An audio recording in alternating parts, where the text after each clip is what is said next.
simple and interactive so that everybody can participate. So the format is this. I will be asking few questions and it's like more of a dialogue between me and Dr. Kasliwal for initial 15-20 minutes. Everybody please stay muted and after that there will be sufficient time for the interaction. So sir, मुझे बहुत ही खुशी हो रही है और जो लोग join किए हैं मैं उनको बता दूं कि Dr. Kasliwal is a chairman of preventive and clinical cardiology. He is a teacher of teachers. वो हमारे भी टीचर हैं और उन्होंने बहुत सारे स्टूडेंट्स को कार्डियोलॉजी में ट्रेन किया है. इको कार्डियोलॉजी के आप ऑलमोस्ट उनको father of echo cardiology in India कह सकते हैं. और सिर्फ कार्डियोलॉजी में ही नहीं, उनका पूरा होलिस्टिक अप्रोच रहता है हेल्थ को लेके. तो sir thank you very much कि आप इतनी अपनी बिजी शेड्यूल में से आज आपने टाइम निकाला है और आप बात कर रहे हैं. आज हम बात कर रहे हैं हाइपरटेंशन. बहुत पिछले 2 सालों से हम इन्फेक्शियस डिजीज, इन्फेक्शंस को लेके तो बहुत जागरूक हुए हैं. कोविड की परेशानी, कोविड की रिसर्च और कोविड की प्रिवेंशन, इस सब पे बहुत बात हुई है. तो क्या आपको लगता है कि 2 साल में हमने कहीं ना कहीं जो नॉन इन्फेक्शियस डिजीज हैं या लाइफस्टाइल डिसऑर्डर्स हैं उनको करेक्ट किया है? Thank you, Dr. Sushila. First of all, I am honored to be sitting and with Dr. Sushila Kataria today. It's my honor. She's a person whom I admire personally, and my family does as well. She's not only been at the forefront of the COVID fight, but I tell you, my father was an internal medicine person, and I know that those who are internists have the 70 mm screen in front of them. We are minor mortals. We just look at our diseases. So it's my privilege today to be here. Doctor Kataria, जो आपने सवाल किया कि क्या हमने इन चीजों को मिट किया या इन पे ध्यान नहीं दिया, तो एक बड़ी सोबरिंग स्टैटिस्टिक्स से मैं चालू कर रहा हूं. आप कल ही रिलीज हुई है Indian council of medical research की एक रिपोर्ट, जिसमें ये कहा है कि 1 in 4 adults in India, and we are a young country, 1 in 4 adults in India has hypertension. And only about 10% of people, their blood pressure is controlled. It's a very sobering statistic जिससे हम चालू कर रहे हैं, और ये बिल्कुल दर्शाता है उस चीज को जो आपने कहा कि क्या हमने इनको छोड़ दिया, क्या हमने इनको इग्नोर किया. अब वो किया या ना किया ये एक दूसरी बात है, लेकिन पहला सवाल इतना करेक्ट है. और ये रिपोर्ट भी बिल्कुल सही समय पे आई है कि जब सारा वर्ल्ड हाइपरटेंशन डे को, अब सेलिब्रेट तो मैं नहीं कह सकता, लेकिन एटलीस्ट कहेगा कि भाई वर्ल्ड हाइपरटेंशन डे है 17 मई को. लेकिन आज की तारीख में ये जो रिपोर्ट आई है ये बिल्कुल आंखें खोल देने वाली है. और इसीलिए डॉक्टर कटारिया, आपने जो ये इंटरैक्टिव सेशन आज रखा है ये बहुत ही टाइम है. सर अगर हम थोड़ा सा ये कहें कि भाई हाइपरटेंशन एक्चुअली में है क्या, क्योंकि जनरल पब्लिक में बहुत सारे लोगों को ये भी कंफ्यूजन रहता है कि हाइपरटेंशन क्या है. लोग समझते हैं कि ये जी स्ट्रेसफुल रहते हैं, ये एंग्री रहते हैं तो इनको हाइपरटेंशन है, या बहुत सारे किस कट ऑफ लेवल को हम हाइपरटेंशन मानते हैं, इस पे भी काफी कंफ्यूजन है. तो इस पे थोड़ा सा हमारे व्यूअर्स को बताइए सर. नहीं, बिल्कुल ठीक है आपने. नॉर्मल ब्लड प्रेशर है 120/80. 120/80 से लेके 139 सिस्टोलिक और 80 से लेके 89 डायस्टोलिक, ये है प्री हाइपरटेंशन. मैं इसको इसलिए एम्फेसाइज कर रहा हूं, ये एक ऐसी चीज है जिसमें बहुत कुछ काम कर सकते हैं. और 140/80 के ऊपर होम ब्लड प्रेशर तो कहते हैं कि ये हाई ब्लड प्रेशर है. तो ये इसकी डेफिनेशन है.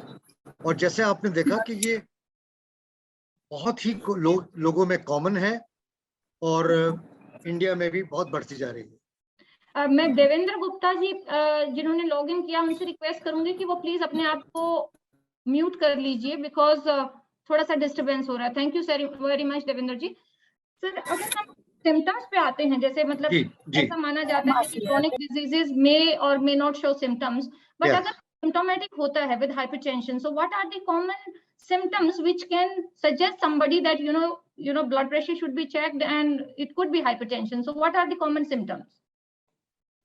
इसको साइलेंट किलर इसीलिए कहते हैं कि सिम्टम्स काफी देर तक नहीं आते हैं, लेकिन फिर भी हम इग्नोर करते हैं.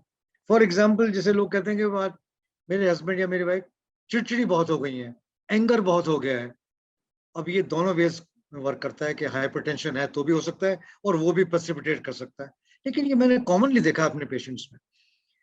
नंबर 2 जो चीज हम इग्नोर कर जाते हैं, हेडेक्स, हेडेक्स, माइल्ड डिजीनेस, आंखों के सामने कई बार अंधेरा या फटीग फील करना, ये इसके बड़े कॉमन सिम्टम्स हैं। और आप नहीं मानेंगे नहीं, लेकिन अगर आप ऐसे लोगों का ब्लड प्रेशर लेंगे तो मैं बता रहा हूँ आपको कि अपन बिल्कुल हाइपरटेंशन के कई और पेशेंट्स जो कि फिर बाद में कैलेमिटी होती है जिनके साथ, उनको अपन पहले ही पकड़ लेंगे। दूसरी बात ये, कईयों को शॉर्टनेस ऑफ ब्रेथ भी होता है, कहते हैं जी हम तो चलते हैं 3 किलोमीटर, लेकिन अब 2.5 पे हमें ये सारे सिम्टम्स जो हैं, और इरेगुलर पल्स कई बार बड़ी कॉमन होती है, क्या पल्स रेट बढ़ जाती है, दिल की धड़कन महसूस होती है लोगों को, इनको लोग नॉन स्पेसिफिक कहते हैं। मैं कहता हूं कि ये नॉन स्पेसिफिक नहीं है, ये इग्नोर कर रहे हैं हम लोग। अगर हम उन लोग, भाई आफ्टर ऑल कोई तार डालना नहीं है, कोई इंजेक्शन देना नहीं है, क्या करना है, पेशेंट का ब्लड प्रेशर, पर्सन का ब्लड प्रेशर ही लेना ना। जब हेडेक हो रहा हो तो ठीक है भाई, ब्लड प्रेशर नहीं है तो ठीक है, फिर विजन पे जाओ, ईएनटी पे जाओ, लेकिन कम से कम ये जो कॉमन चीजें हैं उनका आप, और मेरा तो मानना ये है कि अपने जो इंडियन हाउस होल्ड्स हैं, जब अपन देख रहे हैं कि 1 in 4 अडल्ट को चांस है ब्लड प्रेशर का, तो एक डिसेंट डिजिटल ब्लड प्रेशर, क्योंकि मरकरी तो आउटडेटेड है, एक हैजार्ड भी है, तो हमको ये तो अपने घर पे रखना चाहिए कि हम बड़े आराम से बैठ के और हम ब्लड प्रेशर नाप सके। तो जैसे आपने पूछा, शॉर्टनेस ऑफ ब्रेथ है, विजन प्रॉब्लम्स हैं, हेडेक्स बड़े कॉमन हैं, और लेडीज कई बार कहती हैं हम तो मिग्रेन के पेशेंट्स हैं। वो एक्चुअली मिग्रेन कुछ भी नहीं होता, जब बीपी हाई होता है दैट प्रेसिपिटेट्स ब्लड प्रेशर। सो ये इसके कॉमन सिम्टम्स हैं। Thank you. सो सर ने अभी तक बताया कि मोस्टली लोगों में कोई भी ना सिम्टम ना हो, ऐसा हो सकता है, तो एक रेगुलर ब्लड प्रेशर की मॉनिटरिंग जरूर रखें। और किसी को सिम्टम्स हो रहे हैं, जैसे सिर दर्द है, ब्रेथलेसनेस है, पैल्पिटेशंस हो रही हैं, मूड इरिटेबिलिटी हो रही है, तो ऐसे सिचुएशन में तो जरूर ही अपना ब्लड प्रेशर कर लेना चाहिए। सो इस बार का जो हाइपरटेंशन डे है, वर्ल्ड हाइपरटेंशन डे है, उसका थीम भी सर है कि major your blood pressure accurately, जैसा कि आपने मुझे बताया था। So that accurately word is very very good. So एक सिंपल वे में आप सब जो जिन लोगों ने ज्वाइन किया है उनको बताएं कि एक सही करेक्ट तरीका ब्लड प्रेशर नापने का क्या है। जी बिल्कुल ठीक है। इस बार की जो थीम है, major your blood pressure accurately, control it, live longer, 3 aspects हैं इनके, और इतने करेक्ट हैं, इतने मतलब बिल्कुल आइडियल लिखा है इन्होंने। अब आइडियली ब्लड प्रेशर लेना चाहिए आपको, जैसे डिजिटल आप बीपी इंस्ट्रूमेंट से लेते हैं, तो एक तो आपके जो 4 आर्म अपर आर्म है उसमें कोई कपड़ा नहीं होना चाहिए, आपका दूसरा हाथ अपने फोन पे नहीं होना चाहिए, 5 मिनट आप रिलैक्स करिए और फिर 3 बार रीडिंग लीजिए बड़े आराम से, और जो उसका कंसोल है वो आपके हार्ट के लेवल पे आना चाहिए। 2 पुस्तकें रखनी है, कुछ रखना है उसके ऊपर, लेकिन उस समय बिल्कुल आप आराम से बैठे, जो पहली रीडिंग है उसको आप इग्नोर करें, और सेकंड और थर्ड रीडिंग में जो लोअर रीडिंग है वो आपका करेक्ट ब्लड प्रेशर है।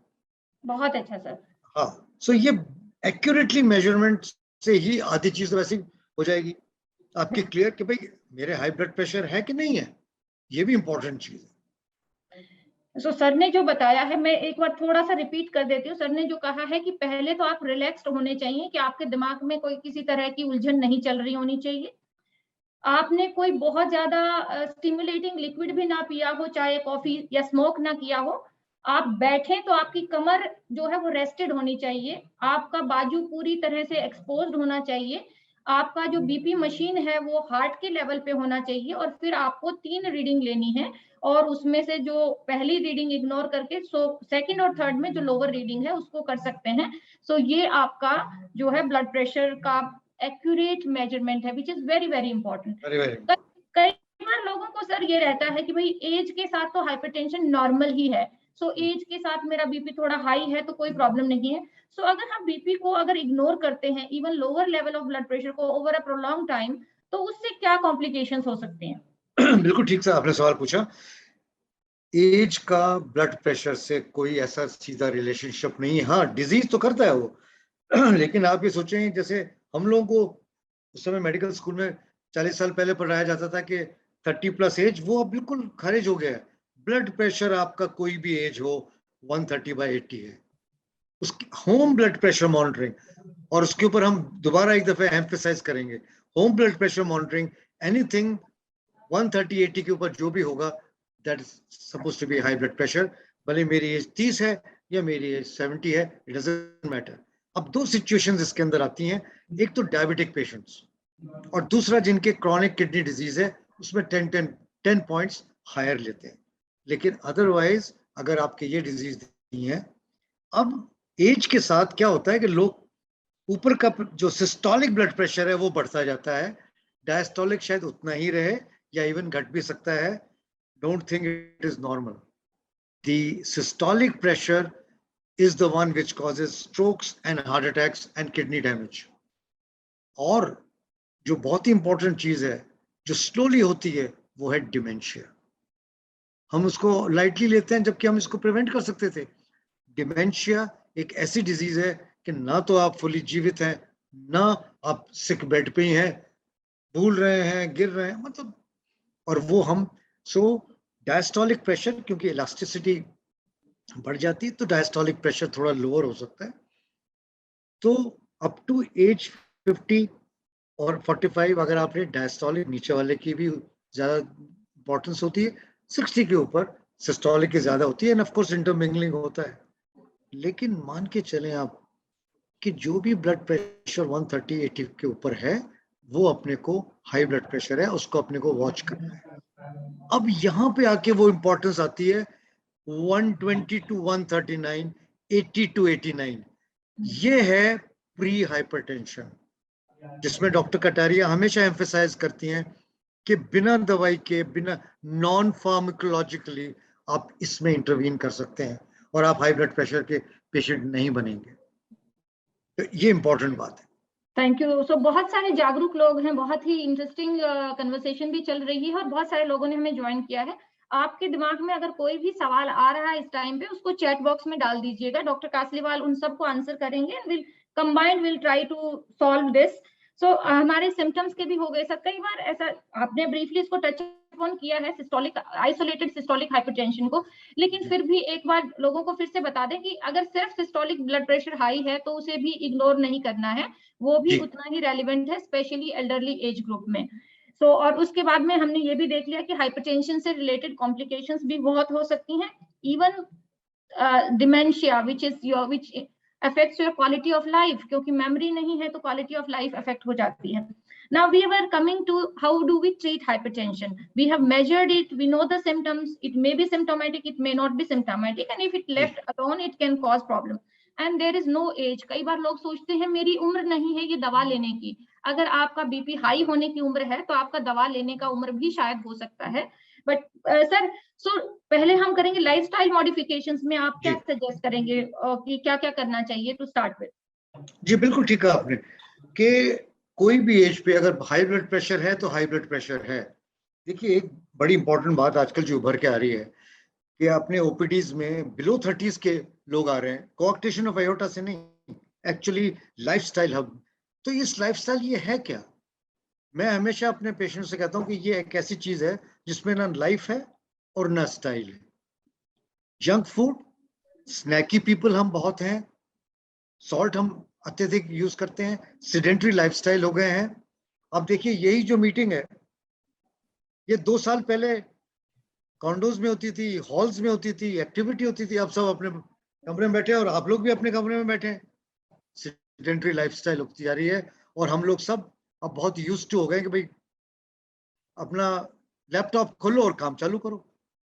ये चीज जरूरी है, लेकिन इसका मतलब ये नहीं कि हम सेडेंटरी लाइफस्टाइल से वेट बढ़ाएं।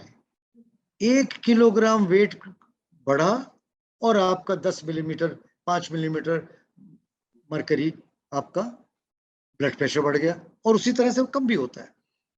तो ये जो बात है इंपॉर्टेंट है कि सेडेंटरी लाइफस्टाइल हमें फोर्स कर रहा है कि नॉन कम्युनिकेबल डिजीज ला रहा है हमारे सब में, ये बहुत इंपॉर्टेंट है, ये हमें समझनी है।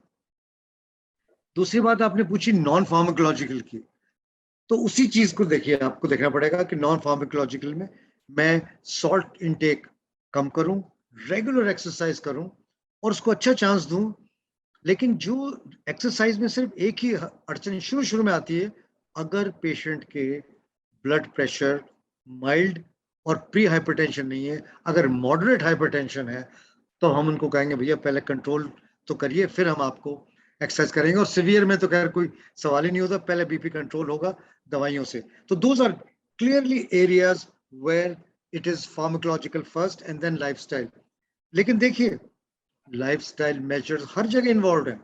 अगर आपको लोग दवाई भी देंगे तो भी आपको पहले कहेंगे सॉल्ट इनटेक, रेगुलर एक्सरसाइज। इसके अंदर एक चीज को हमेशा मैं एम्फसाइज करता हूं, वो है योग। यहाँ पे आके अपनी ईस्टर्न फिलॉसफी और अपनी वे ऑफ लाइफ को हम क्यों नहीं यूज करते हैं? टॉप वीडियो है वो बिल्कुल, तो। उसको जरूर यूज करनी चाहिए हमें, क्योंकि ये हमें नॉन फार्माकोलॉजिकल के बिल्कुल साथ ले जाएगी। ये नॉन फार्माकोलॉजिकल का बेसिस है और हमें अत्यधिक हेल्प करेगा। तो अगर हम अपनी ईस्टर्न वे ऑफ लाइफ में चलेंगे, सेडेंटरी लाइफस्टाइल छोड़ेंगे, योग करेंगे, तो कम से कम कुछ तो बीपी डाउन हो गई। उसके बाद डॉक्टर साहब कहेंगे ठीक है भाई, कुछ दिनों के लिए दवाई देनी है तो देनी है। बिल्कुल सही। और सर ने बताया है कि भाई आप पहले मतलब लाइफस्टाइल मॉडिफिकेशन के साथ साथ जहां दवाई की जरूरत है वहां जरूर करना चाहिए। सर एक सॉल्ट पे बड़ा कंफ्यूजन रहता है। जो नॉर्मल हाइपरटेंसिव पीपल हैं उनको हम कहते हैं लो सॉल्ट डाइट लीजिए। So how much is the exact amount, and restricting it too much can also be dangerous and not restricting could also be dangerous. So थोड़ा सा इस पे सब लोगों को नहीं, ये थोड़ा ज्ञान। नहीं, बिल्कुल ठीक है। क्योंकि क्या है कि इस भीषण गर्मी में अगर आप किसी को कहते हैं लो सॉल्ट डाइट, तो वो गाड़ी पार्क करके आपके ओपीडी में आएगा तभी गिर जाएंगे बेचारे। तो आइडियली तो ये कहते हैं कि भाई 1 टीस्पून फुल लीजिए, फ्लैट कर लीजिए, उसमें सोडियम होगा 2.4 और ग्राम्स, और NaCl होगा, सोडियम क्लोराइड होगा 5 ग्राम। तो ये आप दिन भर में यूज कर सकते हैं, लेकिन समर टाइम में आप इसको डेफिनेटली अपनी इंटेलिजेंस यूज करके बढ़ा सकते हैं। लेकिन देखिए इंपॉर्टेंट चीज क्या है कि आप जो स्प्रिंकल करते हैं सॉल्ट, वो बिल्कुल ना कर दें। उसके बाद अगर आप रियली नॉर्मल सॉल्ट डाइट भी ले रहे हैं तो मुझे कोई दिक्कत नहीं है, मैं फिर भी मानता हूं कि इसको हम कंट्रोल कर लेंगे। क्योंकि लेकिन अब हमें इसके साथ इस पर ध्यान देना है कि जो हम खाना खा रहे हैं, जो प्रोसेस्ड फूड्स ले रहे हैं, उनमें कितना हिडन सॉल्ट है। और यहाँ पे मुझे हमेशा एक दुख सा होता है कि लोग लिखते नहीं है कि अगर मेरा क्लाइंट 10 ग्राम मेरा खाना खा रहा है तो मैं कितना सॉल्ट दे रहा हूँ। ये बहुत जरूरी है और ये गलत है अगर वो नहीं बता रहे हैं तो एक तरफ तो हम कह रहे हैं भाई 1 चम्मच लीजिए, उधर उन्होंने जंक फूड बना के जो ले लिया, तो फिर वो सारी चीज खत्म हो गई, तो नेचुरली ब्लड प्रेशर कैसे कंट्रोल होगा? Absolutely sir. तो सर जो कह रहे हैं ये है कि भाई आप एड ऑन सॉल्ट्स को बंद कर दीजिए शुरुआत में, कि आप पापड़ ना खाएं, अचार ना खाएं, सलाद में रायते में जो डाल रहे हैं ऊपर से ना डालें। प्रोबेबली खाने में रोटी सब्जी दाल में जो आपका सॉल्ट है वो नॉर्मल रह सकता है, बट एड ऑन सॉल्ट बिल्कुल नहीं होने चाहिए। और सर ने एक बहुत इंपॉर्टेंट बात कही है कि जो हम बाहर से खाना मंगवाते हैं उसमें प्रिजर्वेटिव होता है, उसमें हो सकता है सोडियम क्लोराइड ना हो, लेकिन सोडियम का कोई ना कोई सॉल्ट होता है, सोडियम मोनोग्लूटामेट होता है, तो उससे बहुत ज्यादा एक्स्ट्रा सोडियम चला जाता है, which leads to water retention and all that. So sir medication का तो यहाँ पे बहुत साइंटिफिक हो जाएगा, लेकिन ब्रीफली लोगों को ये बताएं कि दवाइयां बहुत पर्याप्त मात्रा में दवाई हैं, तो कोई अगर ट्रीट ले अपना ब्लड प्रेशर ट्रीट कर रहा है तो उसे अपने उससे कंट्रोल पे कॉम्प्रोमाइज करने की जरूरत नहीं पड़नी चाहिए। I think we should able to meet the targets. He should be able to meet the targets. ये जो आपने बात कही, इसको मेरे फादर शॉर्ट फॉर्म में कहते थे APC, अचार पापड़ चटनी।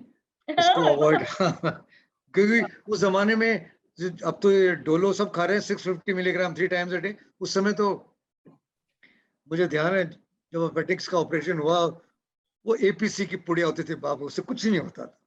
लेकिन मैंने सोचा कि इसमें अचार पापड़ चटनी जो है, ये एक ऐसा एब्रीविएशन है जो कि हेल्प करेगा हमारे पेशेंट को। इन चीजों में काफी हाई सॉल्ट होता है।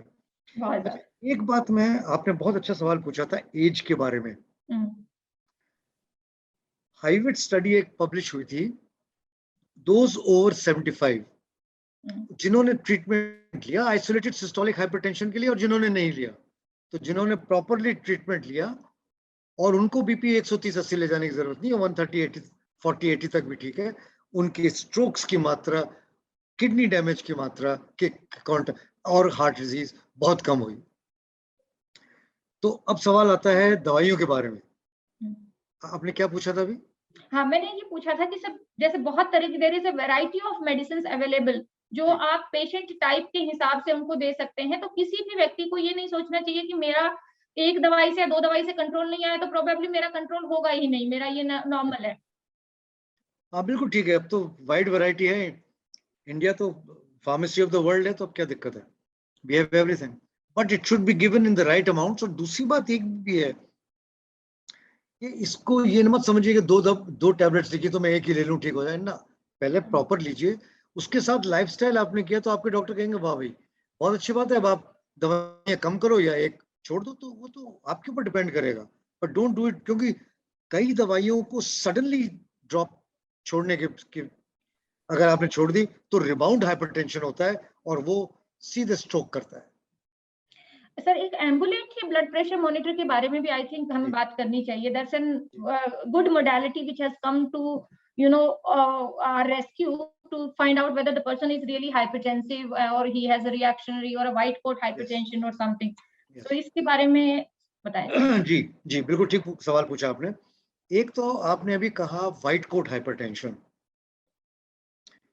व्हाइट कोट हाइपरटेंशन एक ऐसी चीज है जो कि लोग कहते हैं कि हम हॉस्पिटल आते हैं, आपके ऑफिस में आते हैं तो हमारा बीपी बढ़ जाता है। तो मेरा उनसे यही कहना होता है कि फिर आपने घर पे लिया है क्या कभी? तो घर पे उन्होंने कभी नहीं लिया, तो हम कैसे मान लें?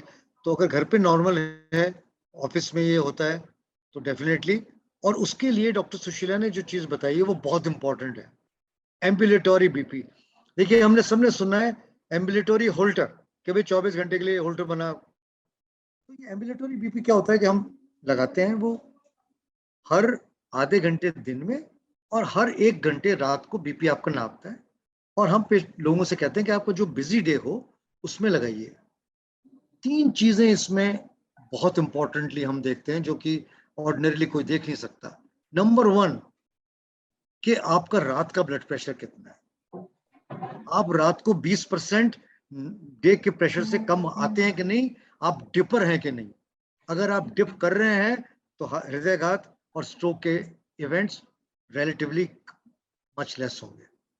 नंबर 2 ये हमें बताता है कि मॉर्निंग में उठते ही क्या बीपी आपका शूट तो नहीं करता।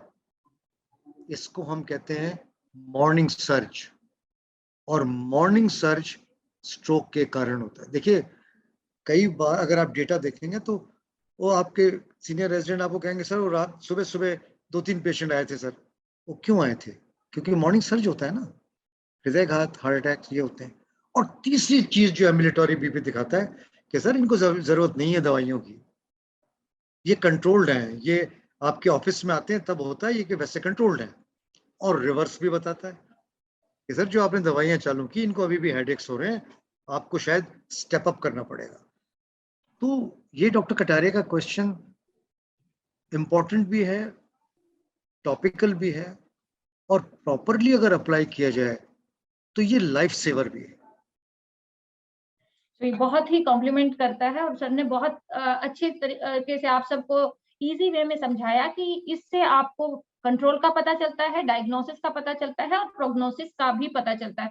तो सर हमारी बातें तो आपस में चलती रहेंगी। अभी कुलदीप जी ने एक क्वेश्चन लिखा है, वो कहते हैं कि केयर गिवर को क्या ध्यान रखना चाहिए। जैसे इनकी वाइफ हाइपरटेंसिव है, उनका बीपी काफी हाई रहता है, तो my wife is having high BP problem, what should I do when she is having a high blood pressure. तो ये मेरे ख्याल से एक तो जनरली जानना चाहते हैं कि केयर गिवर का क्या रोल है हाइपरटेंशन कंट्रोल करवाने में अपने फैमिली मेंबर का, और कहीं किसी टाइम अगर एक्सेलरेटेड बीपी हो रहा है तो उस टाइम क्या करेंगे इमीडिएटली। नहीं मैं समझा नहीं, मतलब ये खुद डॉक्टर हैं, इनकी वाइफ क्या हाइपरटेंशन है? नहीं, ये एक एज अ फैमिली मेंबर ये पूछ रहे हैं, डॉक्टर नहीं है, प्रदीप जी इनका नाम है, कि मेरी वाइफ हाइपरटेंसिव है या कोई भी अच्छा, इनकी फैमिली में हाँ, हाइपरटेंसिव है, तो फैमिली का क्या रोल है और केयर गिवर का क्या रोल है। जी जी बिल्कुल। फैमिली का रोल सेंट्रल है इसमें, बिल्कुल सेंट्रल है।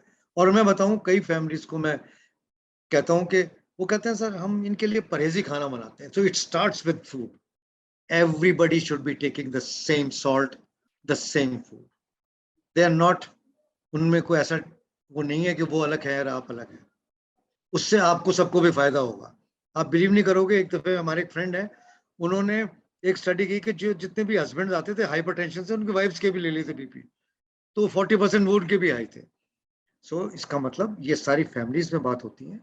और बहुत इंपॉर्टेंट है कि आप अपने पार्टनर की जो को सोशल और मेंटल सपोर्ट दें कि नहीं नहीं डोंट वरी, डॉक्टर साहब से बात करेंगे, ये ठीक हो जाएगा. घर में खाना अपन चेंज करेंगे, बेटर ऑयल्स यूज करेंगे, मॉर्निंग में वॉक आपको अकेले नहीं करना, मैं भी आपके साथ चलूंगा. और है क्या, सुबह हम उठेंगे सबसे पहले बीपी नोट कर लेंगे. रीअश्योरेंस इज एक्सट्रीमली इंपॉर्टेंट, क्योंकि ये लाइफस्टाइल डिजीज है, गॉड ने, भगवान ने नहीं दी है, हमने अपने ऊपर. एंड एक्चुअली वो ladies of the house have tensions of all kinds, husbands and children and neighbor, so they are also under a lot of stress, so we have to understand them and give them that care. मैं तो मानता हूं कि आधा काम तो उसी से ठीक हो जाएगा, half the blood pressure will come down. अब सेकंड पार्ट जो आपका आया कि सर कभी रात को बढ़ जाए, दिन को बढ़ जाए तो मैं क्या करूं, बहुत पर्टिनेंट क्वेश्चन है.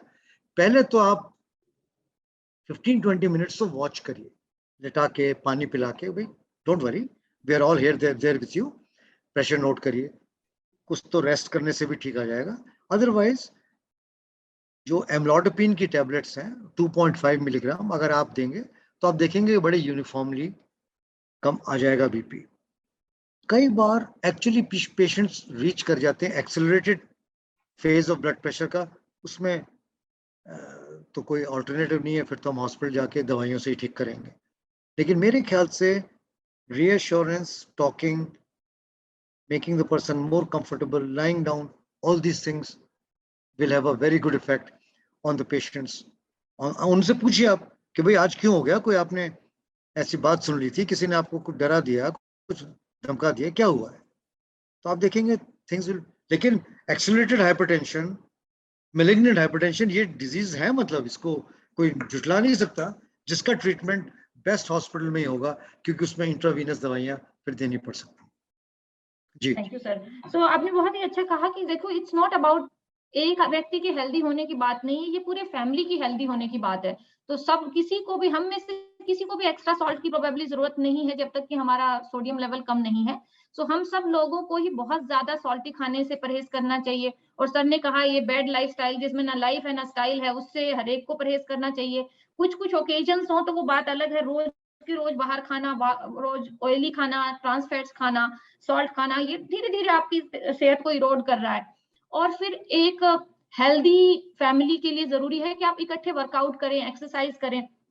ये भी अपने यहाँ हो गया कि हमें किसी को अगर रिवॉर्ड करना है तो चलो खाना मंगवा देते हैं, चलो तुम क्या खाओगे. हम कभी ये नहीं कहते चलिए आज वॉक पे चलते हैं, आज आपको यहाँ घुमा देते हैं. तो that's also very very important. Very good point actually, कि अपने की फैमिलीज में हर चीज मिठाई से और खाने से ही होती है. You right. और आजकल तो ये इंटरनेट पे होता ही आपका, तो आपका नंबर डायल किया फट से वो. You are absolutely right. Normal. So अभी मैं इनवाइट करती हूँ, the house is open for questions. Everybody please put your questions in the chat box. Sir एक क्वेश्चन जो नॉर्मली लोग एक्सरसाइज में पूछते हैं, और वो कहते हैं कि भाई हफ्ते में अगर 150 मिनट की कार्डियोवैस्कुलर एक्सरसाइज की, वॉकिंग वगैरह की, would that be sufficient for an Indian scenario, for an Asian scenario probably? हाँ बिल्कुल बिल्कुल. इसमें देखिए मेन बात क्या है कि स्लो नहीं करनी है, बहुत रैपिड नहीं करनी है, बीच की लाइन लेनी है, moderate exercise. And it should B 7/7. खाना अपन 7/7 खाते हैं, ब्रेकफास्ट 7/, सो ये है एक्सरसाइज भी हमें 7/7 करनी पड़ेगी. और आप देखेंगे कि मॉडरेट एक्सरसाइज में, अब जैसे हमारे यहाँ स्पा में भी ग्रुप्स बने हुए हैं, वो लोग हंसते हैं, चलते हैं, बातें करते हैं, टॉपिकल कॉन्वर्सेशंस भी करते हैं, लेकिन कभी ऐसा नहीं होता कि they are not walking. They are walking, they know their speed, they are not running, they are not at, and they do I think 4 to 5 kilometers, and that is phenomenal. एक सुशीला जी मैं कहना चाह रहा था कि जो एस्टैब्लिश ब्लड प्रेशर पेशेंट्स हैं और जो दवाइयों पे हैं, वो प्लीज मॉर्निंग की पिल लेके और फिर ही चालू करें अपनी एक्टिविटी आधे 15-20 मिनट्स वेट करके। नहीं तो ये है कि वो आपने एक्टिविटी में तो बढ़ा लिया, फिर आपने आके दवाई खा ली। सो दैट्स जस्ट सर ने बहुत ही इंपॉर्टेंट क्वेश्चन बताया, और इसमें कुछ लोगों को कंफ्यूजन रहती है कि क्या मैं बीपी की दवाई खाली पेट ले सकता हूँ। तो ऐसा बिल्कुल ले सकते हैं आप, खाली पेट भी ले सकते हैं, भरे पेट भी ले सकते हैं। और सर ने कहा है अगर आप वॉक पे जा रहे हैं, आप अपनी दवाई लीजिए, 15 मिनट वेट करिए और उसके बाद वॉक पे जाइए। सो उससे उसके आपके रिजल्ट बेस्ट आएंगे।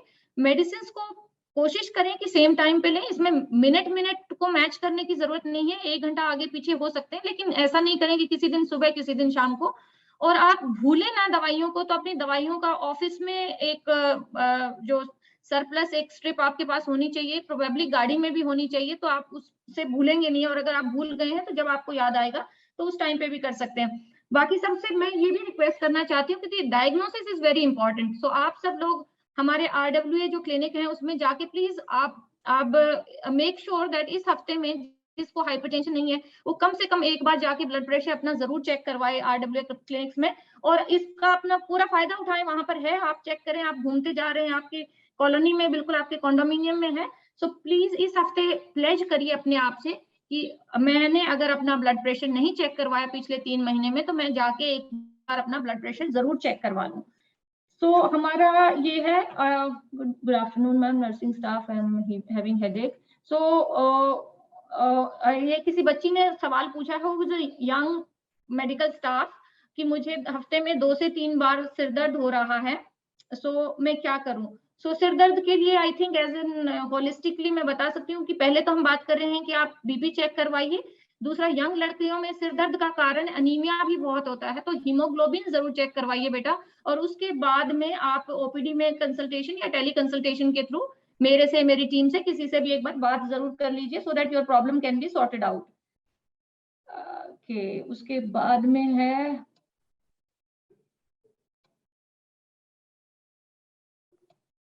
हाँ, तो क्वेश्चंस अभी आ रहे हैं सर। सो और कोई सवाल जो मतलब कोई और इंफॉर्मेशन जो आप अपनी तरफ से देना चाहते हो और हमने मिस आउट कर दिया उस टॉपिक पे?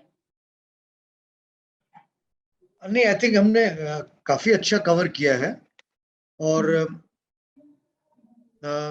मैं बस यही कहना चाहता था कि ये जो अपनी कल की जो रिपोर्ट आई है ICMR की, इंडियन कॉन्क्लेव की, ये बड़ी तो थॉट प्रोवोकिंग है कि जो चीज हम एक्चुअली प्रिवेंट कर सकते हैं हम क्यों नहीं कर पा रहे हैं। क्योंकि हाई ब्लड प्रेशर के बारे में मेरा मानना ये है कि ये एक डिजीज भी है और ये एक रिस्क फैक्टर भी है। अब एक छोटा सा एग्जांपल है जिसमें कई बार हम लोग कहते हैं कि diabetes and high blood pressure, ये एडिटिव नहीं है, ये मल्टीप्लायर इफेक्ट। मल्टीप्लायर, बिल्कुल बिल्कुल। और उसके साथ अगर आपने जोड़ दिया निकोटीन इन एनी फॉर्म, तो फिर आप मुझे बताइए भाई क्यों नहीं डिजीज आपको किसी ने वैस्कुलर डिजीज होगी किसी न किसी प्रकार की। सो बी वेरी क्लियर। और कई बार मुझे नहीं पता आप क्या मानते हो कि ये डिफरेंट टाइप्स ऑफ सॉल्ट्स जो आ रहे हैं, पिंक सॉल्ट और तरह लोना के, सॉल्ट और लो हाँ सोडियम सॉल्ट, ऑल हाँ, दिस। ये क्या ये डैमेज कर रहे हैं, क्या कर रहे हैं? क्योंकि जैसे कॉमन टाटा सॉल्ट है तो कम से कम उसमें आयोडीन वगैरह तो मिल रही है अपने को, सॉल्ट की मात्रा भी हमें मोटा मोटी मतलब पता ही हो जाती है। लेकिन इन सॉल्ट्स में पता नहीं, कई बार में पोटेशियम बहुत ज्यादा बढ़ जाता है लोगों का। बिल्कुल सही, मैं सर बिल्कुल आपकी जो थॉट प्रोसेस है उससे बिल्कुल अलाइंड हूँ कि सॉल्ट सॉल्ट होता है और आप उसमें सोडियम और क्लोराइड को सेपरेट नहीं कर सकते। It gives them a false belief कि ये कम वाला है और शायद इस चक्कर में ज्यादा खाया जाता है। तो नॉर्मल हाँ, सॉल्ट ही खाएं, आयोडाइज लेना बहुत जरूरी है। कई बार हम रॉक सॉल्ट लेते हैं, वो आयोडाइज नहीं होता। आयोडीन भी एक इंपॉर्टेंट एलिमेंट है। और be under no false impression की कोई नमक कम हो सकता है, नमक कम नमकीन नहीं हो सकता। पहली बात, जिस तरह से लोग जो डायबिटिक लोग सोचते हैं कि चीनी खाना बुरा है और गुड़ खाना अच्छा है, वो अच्छा। दोनों ही बुरे हैं, तो इसी तरह ये लोना सॉल्ट और ये दोनों ही बुरे हैं। सो हमारे पास कुछ सवाल आए हैं सर। क्या माय ब्लड बात है। Pressure comes normal all the time but when I get high tension my half body becomes cold and half hot and my figure I feel cold in fingers. So probably इनको anxiety या panic reaction होता है जिसमें इस तरह के symptoms आ सकते हैं कि आपको अनड्यू ठंड लगना, कपकपी होना, पैल्पिटेशंस होना, हॉट फ्लैशेस हो जाना। सो इस सब के लिए आई थिंक जो सर ने कहा, मतलब yoga has help me a lot sir. I mean last 2 साल काफी तनावपूर्ण रहे, बट 1 घंटे की जो फिजिकल एक्सरसाइज है, हम बीपी के लिए, शुगर के लिए तो करते ही हैं, वेट के लिए करते हैं, but I think exercises gives far more benefit in the mental strength. So everybody who has joined, अगर हमने आज थोड़ा सा भी आपको इम्पैक्ट किया है, तो please exercise for 1 hour every day and everybody motivate one person to get your blood pressure checked. जो सर ने कहा कि देखिए कितना इंसिडेंस है, 1 out of 5 आपके कॉन्डोमिनियम में अडल्ट, नहीं, मैं तो अंदर ही था। जो कॉन्डोमिनियम्स हैं जिसमें ऑन एन एवरेज 1000 लोग, 1000 फैमिलीज रह रही हैं, उसमें कम से कम 2 अडल्ट जरूर रह रहे हैं। इसका मतलब 2000 लोग हैं, और 2000 लोग में 150 मतलब 400 लोग हर कॉलोनी में हाइपरटेंसिव हैं, which is very very horrific figures. So please get yourself checked, and lifestyle modification बहुत important है। Body is a temple. You need to give little ahuti of hard work every day. अगला सवाल है sir, my mom keeps forgetting to take her medicines on time. What are the repercussions and how can he remind her? हाँ बिल्कुल ठीक है। तो अब हम आ जाते हैं मॉडर्न वर्ल्ड में कि आपका स्मार्टफोन फिर किस दिन काम आएगा आपको। Yes. This is the time, this is the time we use it. क्योंकि जैसे डॉक्टर सुशीला ने भी एम्फेसाइज किया है कि एक दवाई आपने बीटा ब्लॉकर नहीं ली टाइम पे, और नेक्स्ट डे आपके जूम कर गया बीपी, और आप सोचिए आप लेने के देने पड़ गए, तो अपना स्मार्टफोन को करिए, वो टिक करेगा 6 o'clock in the morning and 7 o'clock in the night. It'll take care. Mom, take your drugs. Use it. It's going to help tremendously. Absolutely, sir. बिल्कुल। बल्कि हमने एक स्टडी भी की थी जिसमें हमने पाया कि जैसे पेशेंट्स को टेलीफोनिक अलर्ट जाता है या कोई रिंगर बजता है उस टाइम पे, सो कंप्लायंस जो है वो 75% से बढ़ के 95% तक हो जाता है। तो उनके लिए एक रिंगर, एक कोई भी अलार्म लगा सकते हैं, या आप किसी चीज से इसको एसोसिएट कर सकते हैं। जैसे मैं उठती हूँ, उठते ब्रश करती हूँ, फिर मैं गोली खा लेती हूँ, या मैं जैसे ही नाश्ता लेती हूँ मैं गोली खा लेती हूँ, मतलब उसको किसी चीज के साथ एसोसिएट कर लें, उसको रख सकते हैं वहां पे। अगला सवाल थोड़ा सा हाइपरटेंशन से हटके आया है, लेकिन इंपॉर्टेंट सवाल है तो हम लेंगे। Fasting sugar is 130, is it fine? No dear, it is not fine. Normal जो आपकी शुगर है वो 100 के आसपास होनी चाहिए, अपर मोस्ट लिमिट 110 है। 110 से 126 के बीच में प्री डायबिटीज है, और 126 या उसके ऊपर की डायबिटीज कही जाती है, तो इसको भी प्रॉपरली ध्यान करें, डाइट से भी, एक्सरसाइज से भी, और फर्दर इन्वेस्टिगेट करके अगर दवाई चाहिए है तो। अगला सवाल है, I am 40 years old with an irregular sleep pattern. I can't sleep at a stretch for 8 hours and I am struggling a lot with this need to ask. Sir, I know how much you give importance to insomnia leading to heart problems and heart attacks, which you have spoken a lot, you have done a study. So please sir, उसका share करें, and किसी को अगर sleep की problem हो रही है which is leading to hypertension, so what can we do?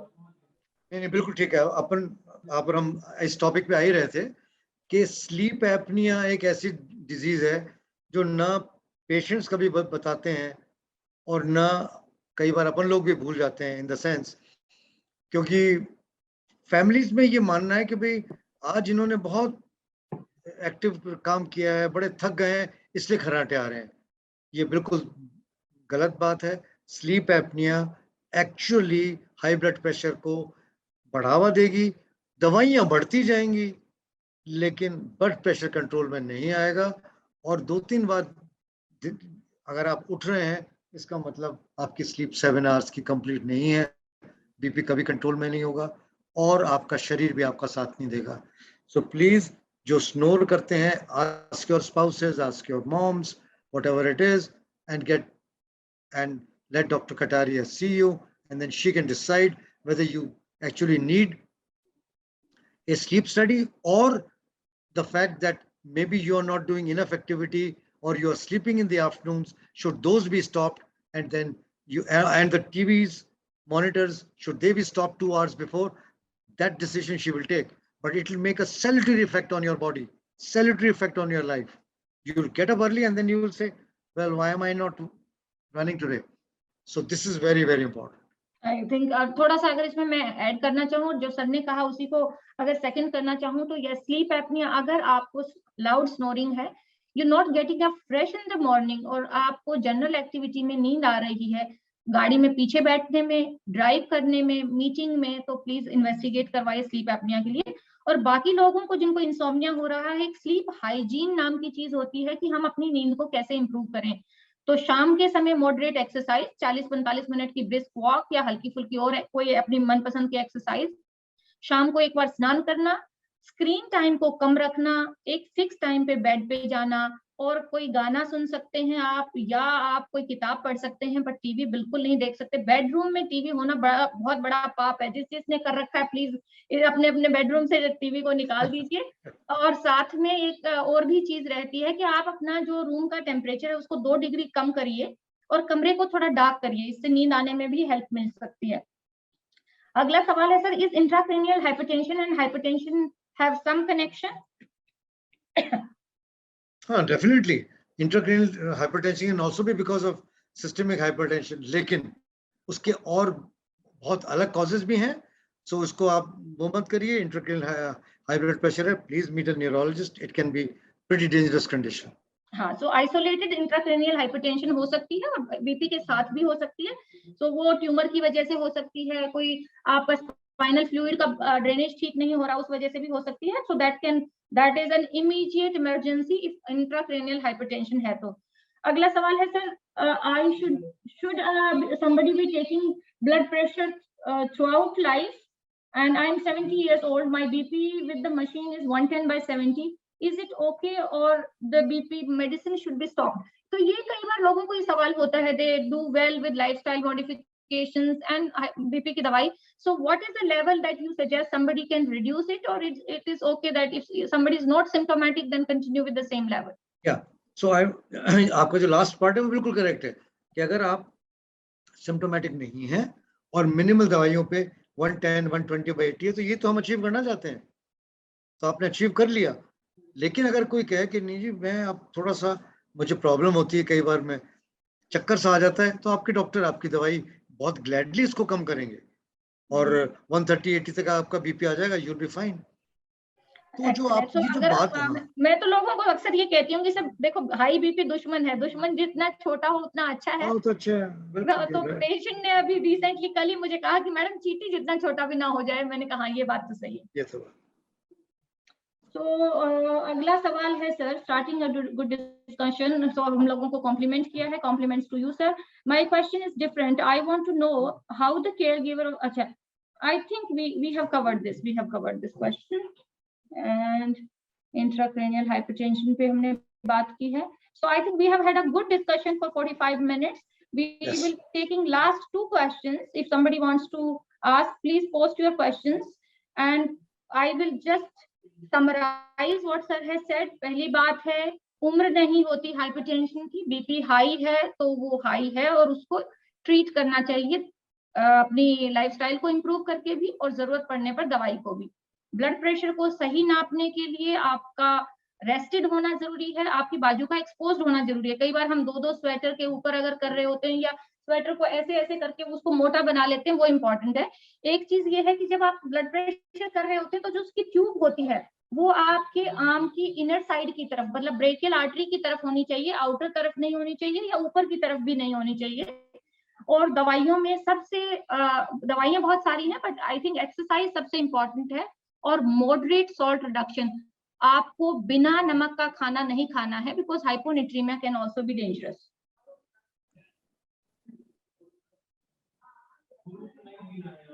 Okay sir, so हमारे पास एक सवाल आया है कि can you give some advice on the best cooking medium for Indian food? मतलब ये शायद ऑयल के बारे में बात करना चाह रहे हैं। आप बताओ डॉक्टर सुशीला क्या? हाँ, ये पूछ रहे हैं कि कौन सा ऑयल या कुकिंग मीडियम इंडियन कुकिंग के लिए बेस्ट है। हम लोग कार्डियोलॉजी में तो जनरली बताते हैं मस्टर्ड ऑयल, कच्ची घानी मस्टर्ड ऑयल या ऑलिव ऑयल को भी कंसीडर, क्योंकि ट्रांस फैट्स उसमें सबसे कम होते हैं इसलिए। जी जी, और हाँ, इंडियन कुकिंग कर सकते हैं आप आराम से। हाँ, इनमें बिल्कुल कर सकते हैं। ऑलिव ऑयल का शायद जो बॉइलिंग पॉइंट है वो थोड़ा कम है, तो डीप फ्राइड चीजें ऑलिव ऑयल के लिए नहीं है। और एक ये भी कंसेप्ट है कि सिर्फ थोड़ा चेंज करते रहें, थोड़ा ये थोड़ा वो, बट ओवरऑल कोई भी घी तेल खाएं, कम खाएं भाई, ज्यादा ना खाएं। रिसाइकल्ड ऑयल को यूज ना करें, बिल्कुल सबसे नहीं, हाँ, इम्पोर्टेंट। ये जो सबसे मतलब जिन जिन हाउस लेडीज ने और the gentleman who have joined in, so ये बहुत इंपॉर्टेंट है कि हम जैसे कई बार एक चीज को पकोड़े या पूरी तलने के बाद हम उसे स्टोर करते रहते हैं और उसको बार बार करते रहते हैं, उससे बहुत ज्यादा ट्रांस फैट्स बन जाते हैं। So we should not be recycling that oil again and again. उसको आप दिए जलाने के काम आ सकते हैं, कोई मालिश वालिश करनी है तो उसमें भी यूज कर सकते हैं, पर बहुत ज्यादा कुकिंग में यूज ना करें। How do we calibrate our sorry sir, how do we calibrate our home BP instrument? Secondly, does the range of the blood pressure vary with age? I think we have come back to our last question. तो उसमें ये है कि आपका blood pressure machine अगर घर पे है, कोई डाउट है वो सही है या नहीं है, तो क्या करना चाहिए? पेशेंट अपना बीपी मशीन लेके आए, हॉस्पिटल की मशीन के साथ कैलिब्रेट करे, कैसे करे? नहीं, जनरली डॉक्टर सुशीला ये जो डिजिटल मशीन्स हैं दे आर क्वाइट ओके, लेकिन किसी को अगर डाउट है तो जहां से खरीदिए, they are will be too glad to calibrated. और दूसरी बात ये, जैसे पूछा एज के साथ, तो एज के साथ ऐसा कुछ नहीं है कि बीपी बढ़ना ही चाहिए, वो तो फिर आइसोलेटेड सिस्टोलिक हाइपरटेंशन हो गया। यस, बिल्कुल ये सही बात है। और नेचुरली 110/70 से 130 तक तो बढ़ेगा। अगर हमने, देखिए, a man is as old as his arteries, लोग किसी बंदे ने 1700 जाने कब कहा था, और वो आज भी करेक्ट है, क्योंकि अगर आप फील कर रहे हैं एथेरोस्क्लेरोटिक वेसल्स, देखिए एक चीज जो अपने हॉस्पिटल में अपन लोग यूज कर रहे हैं, डॉक्टर सुशील, आपके कई पेशेंट्स आते हैं आर्टीरियल स्टिफनेस के लिए, ये इतना पर्टिनेंट टेस्ट है कि आपको बता देता है कि आप 30 इयर्स के नहीं हो भैया, आप 50 पे आ गए हो, क्योंकि आपके pulse carotid femoral pulse velocity is more than 1200 meters per second, centimeters per second. तो हम जितनी अपनी आर्टीरियल स्टिफनेस कम रखेंगे, हमारा बीपी रेंज करेगा 110-130 के बीच में। अदरवाइज, जैसे आपने बार बार कहा, हम आइसोलेटेड सिस्टोलिक हाइपरटेंशन के पेशेंट बनेंगे, और उसका कोई इलाज नहीं है दवाइयों के अलावा। You will have to take, वो लाइफस्टाइल प्योर लाइफस्टाइल से कम नहीं होगा।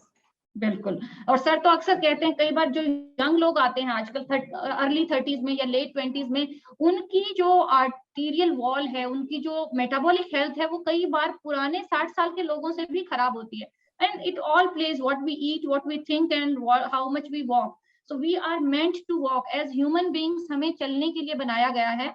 मशीनें हमें इतना आराम दे रही हैं, which is going to be very detrimental for health. So please make it a goal that you move as much as you can. If you can run, please run. If you can jog, please jog. If you cannot do that, walk, stand, crawl, do whatever, but move from your position. That's the most important thing.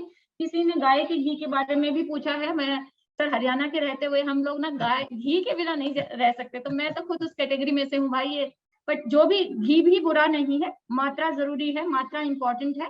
और ये भी है कि अगर एक चीज, मतलब आप कोई हिडन फैट तो नहीं खा रहे, ये तो ऑब्वियस फैट है कि आपने दाल में अगर घी डाल के खाया है, पसंद है आपको, जरूर खाइए, पर बहुत सारे हिडन फैट्स हैं, जो बेकरी आइटम्स में इतना ट्रांस फैट है, बिस्किट्स वगैरह में इतना ट्रांस फैट है, उसको छोड़ दीजिए, आप अपना घी एंजॉय करिए। Thank you so much sir, बहुत ही मजा आया आज डिस्कस करके, बहुत इंटरेक्टिव रहा, सब लोगों ने बहुत एंजॉय किया। Thank you. Till we meet again for another health पे चर्चा, और अगली हेल्थ पे चर्चा होगी, वर्ल्ड डेंगू डे आ रहा है। आज मैंने पहला सीजन का डेंगू पेशेंट भी देखा, सो अगली बार हम डेंगू प्रिवेंशन और ट्रीटमेंट पे बात करेंगे। Thank you so very much. Thank you so much doctor Sushila, it's been an honour and privilege to be with you. Thank you. Coffee with doctor Kataria करेंगे अब next time. Yes. Thank you, doctors. Thank you both of you all for your time and effort. You all have clearly put in a lot of effort into this chat. I hope everyone who joined learned a lot, because there's been a lot of information today. Anyone who's missed out any part of the chat, we'll be circulating the recording very shortly, and we will also be publishing it on YouTube. So don't forget to follow our YouTube page. Our next Health Pe Charcha is going to be on the 28th of May. So thank you all for today, and we'll see you then.